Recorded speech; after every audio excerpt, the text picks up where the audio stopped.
Yeah, so this is year 11, obviously, for Birdies for Cures. Last year, we raised over $100,000. That brings our total to over $560,000 to date. So this year, we're projecting just over $100,000 once again. So that'll put us close to almost $700,000 that we've donated to families who are fighting cancer. This year, obviously, is an incredible story. Lucas Gidelski from Huntley, who's fighting cancer.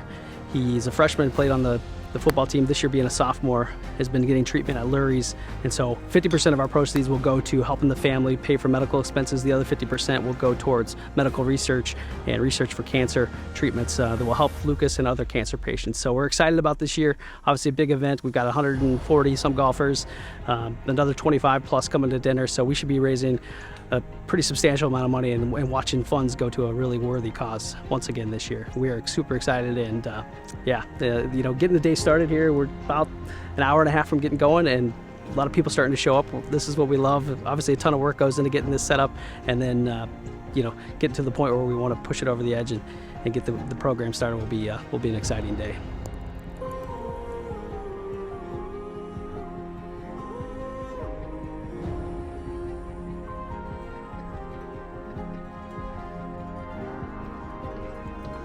Hi, my name is Andy Wolf, and a new member of the Champions for a Cures charity. I've been playing in this event for over 10 years with the same foursome.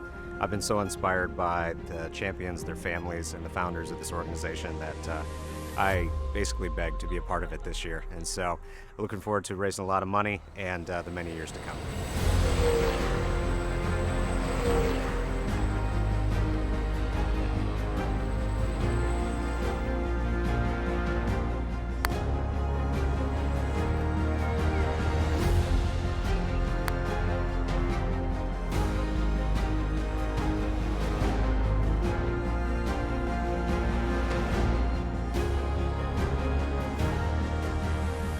Hi, Eric Kingdon, co-founder of Champions for Cures. Excited to be out here for the 11th annual Birdies for Cures Golf Classic.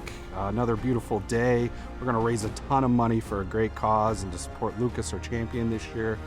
Couldn't be happier about it. Thanks everyone for all your support and everything you do to make this event a success. Looking forward to continuing to build this into a wonderful charity and event to support everything we're doing. Thank you again.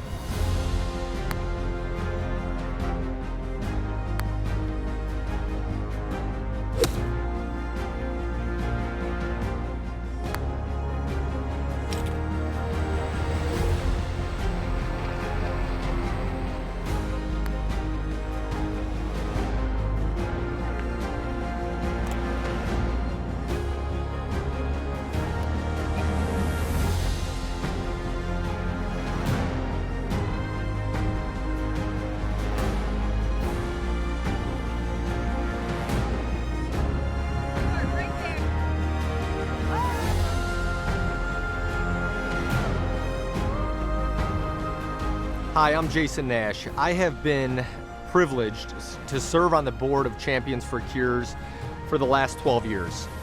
When Court and Eric came to me with the idea of what they wanted to accomplish 12 years ago, I could never have imagined that we'd be here today, close to $700,000 raised towards research and supporting local families' financial need.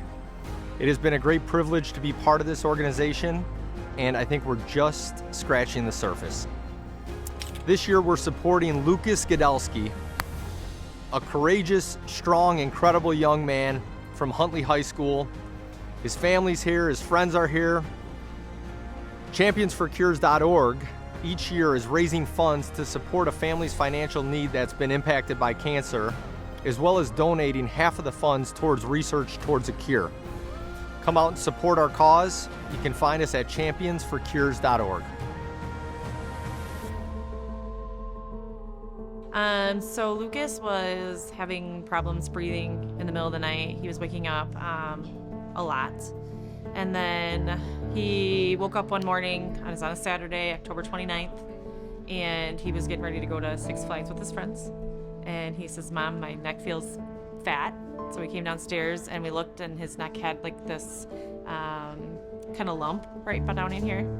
And we took him to urgent care thinking that he just had mono like everyone else had at the time. And then we ended up having to go to the emergency room, and there's where we found out that Lucas had lymphoma. And we got transferred. We took an ambulance ride down to Lurie's, and Lurie's, told us more that it was actually in his bone marrow. I mean, it was a long 7 days there, but there was a trace of it in his bone marrow also. So we knew that he had to be treated for leukemia as well. And it was definitely a shattering day for us, and for Lucas to know that he was going to have to do this journey. None of us knew what it was going to be like or anything like that. We did get sent home after 7 days. Within a month, Lucas had lost all mobility from being on the steroids. He was unable to even roll over in bed. And so we ended back up at the hospital for another 40 days. And that's where we found out he had a fungal infection, he had a pulmonary embolism, he had a blood clot in his arm. And it was hard to watch him go from being so athletic and playing football to not being able to even roll over in bed. It was hard for him to comprehend, hard for us. Within that 40 days was when he chose to shave his head, which was the hardest thing about finding out he had cancer, was losing his hair, gray hair. So while he was in the hospital, my husband and I helped shave his head for him. It was a really super emotional time. But yeah, he's come a long ways. We're almost a year in now, and he is almost done with all of his intense treatments, and we are getting ready to move into maintenance, where hopefully it'll be a lot easier for him.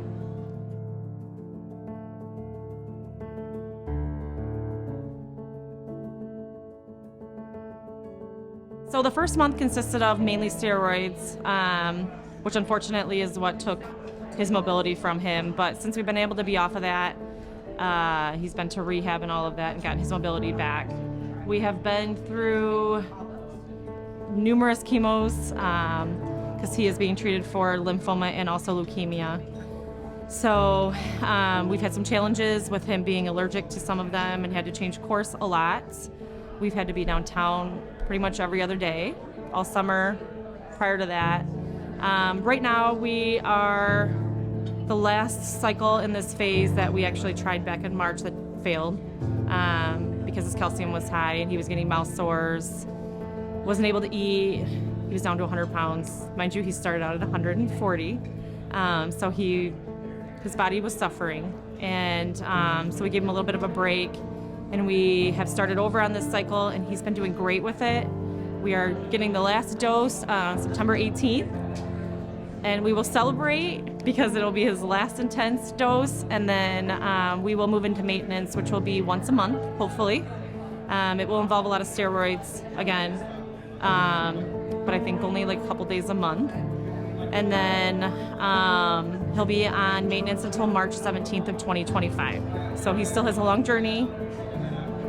Likely will not play football with his port being still in because I don't know when he's getting that out.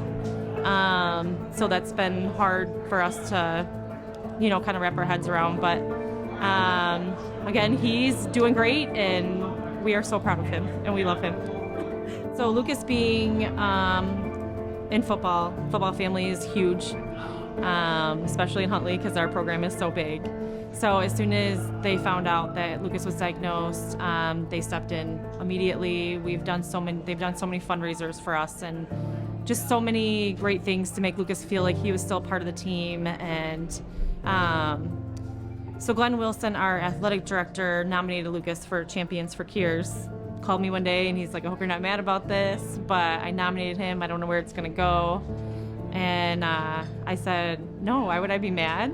And so it was a couple of weeks. I had to do an interview and stuff like that. And then I got the call that they had chosen Lucas to be the champion this year. And we were ecstatic, just so honored, because I know that it's one person that they choose every single year. And Lucas is our hero. So it's nice to know that somebody else also thought the same thing and wanted to recognize what he was going through. And so Champions for Cures has been great. They've been able to put Lucas's smile back on his face giving him things to look forward to with the golf tournaments. The ESPN golf tournament that he did, he had a blast. And it's something that he'll remember for the rest of his life. And I'm sure today, the golf tournament that he's doing today for Champions for Cures will also be something he will always remember. And they've been a blessing to our family as well. And I'm sure that we will have a partnership and relationship forever. So thank you so much.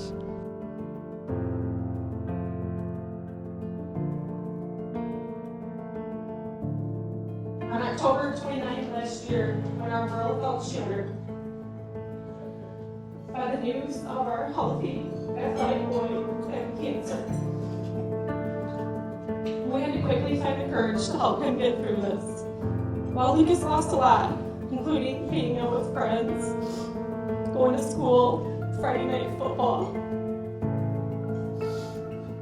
we somehow still felt blessed. It's heartwarming to have a community surround you and total strangers reach out.